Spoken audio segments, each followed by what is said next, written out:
बिस्मिल्लाहिर्रहमानिर्रहीम। आज second year के एक टॉपिक को डिस्कस करते हैं, कैपेसिटर। वो डिवाइस जो कि इलेक्ट्रिक चार्ज को स्टोर कर ले या इलेक्ट्रिक फील्ड एनर्जी को स्टोर कर ले। A device which can store electric charge और इलेक्ट्रिक फील्ड एनर्जी। सबसे simplest capacitor parallel plate capacitor है। उसमें दो पैरेलल प्लेट्स होते हैं, एक को हम किसी तरीके से पॉजिटिवली चार्ज करते हैं, दूसरे प्लेट को किसी भी तरीके से नेगेटिवली चार्ज करते हैं। दोनों प्लेट्स पे इक्वल चार्ज होगा, अपोजिट होगा।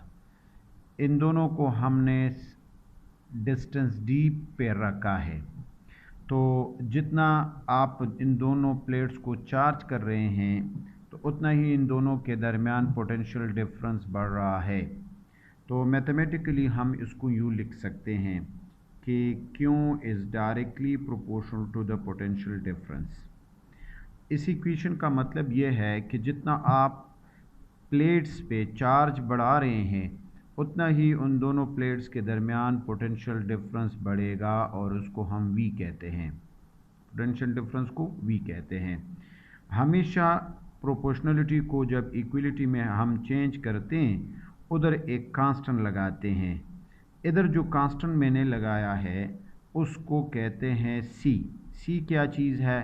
कैपेसिटेंस ऑफ अ कैपेसिटर है। That is the capacitance of the capacitor. Capacitance क्या चीज़ है? The ability of a capacitor to store the charge. The capacity of a capacitor to store the charge of a capacitor to store the charge। Charge को store करने की कितनी सलाहियत है किसी कैपेसिटर में, उसको C कैपेसिटेंस कहते हैं। मैथमेटिकली हम C को लिखते हैं यूँ, that is Q divided bye V। इसका यूनिट है फेराड। यूनिट ऑफ कैपेसिटर है farad. Capacity of a capacitor will be 1 farad if 1 coulomb charge can store on each plate and produce 1 volt potential difference between the plates। अगर दोनों plates पे एक एक coulomb charge store कर सके हम और दोनों के दरमियान पोटेंशियल डिफरेंस पैदा हो जाए 1 वोल्ट, तो कैपेसिटर का कैपेसिटी होगा 1 फैराड। अब ये जो कैपेसिटर की कैपेसिटी है ये किन चीज़ों पे डिपेंड करते हैं, पहले उसको डिस्कस करते हैं। तो पहले लिखते हैं the capacity of a capacitor.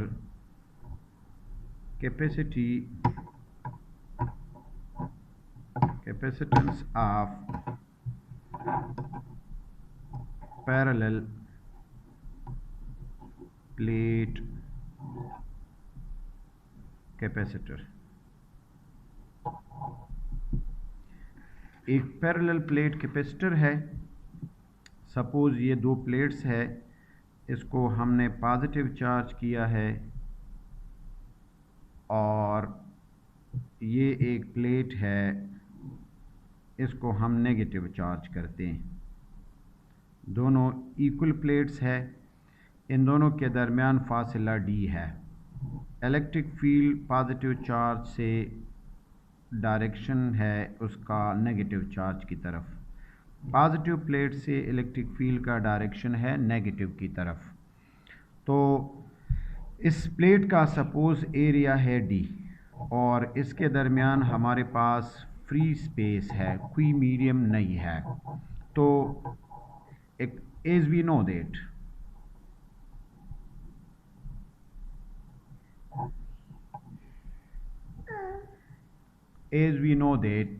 हम Q is equal to C V लिखते हैं। Q is equal to C V लिखते हैं। Q चार्ज है दोनों प्लेट्स पे और C कैपेसिटेंस है, V पोटेंशियल डिफरेंस है। ये इक्वेशन 1 है। हमें ये भी पता है also we know that V is equal to E D. Potential difference बराबर है electric field intensity multiply by distance d। ये इक्वेशन नंबर 2 हम सपोज करते हैं। From Gauss law, from the application of Gauss law,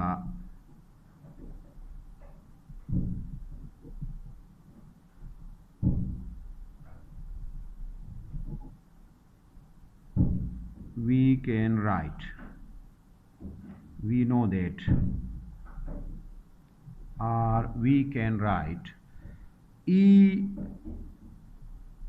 electric field intensity between two oppositely charged parallel plates के लिए हमने पढ़ा था कि दो प्लेट्स हो, अपोजिटली चार्ज हो, तो उसके दरमियान इलेक्ट्रिक फील्ड इंटेंसिटी होगा sigma divided by epsilon not. Now sigma क्या चीज़ है? इसको हम कहते हैं सरफेस चार्ज डेंसिटी, और ये बराबर होता है how much charge present in how much area. कितना चार्ज कितने एरिया में पड़ा है, उसको सरफेस चार्ज डेंसिटी कहते हैं और इसको डिनोट करते हैं सिग्मा से। तो अगर इसको हम यूं इधर लिखे तो E जो है ये हो जाएगा Q divided by A epsilon naught. ये इक्वेशन नंबर 3 है। तो putting the value of E in equation number 2, तो हमारे पास इक्वेशन 2 हो जाएगा V is equal to Q D divided by A epsilon not.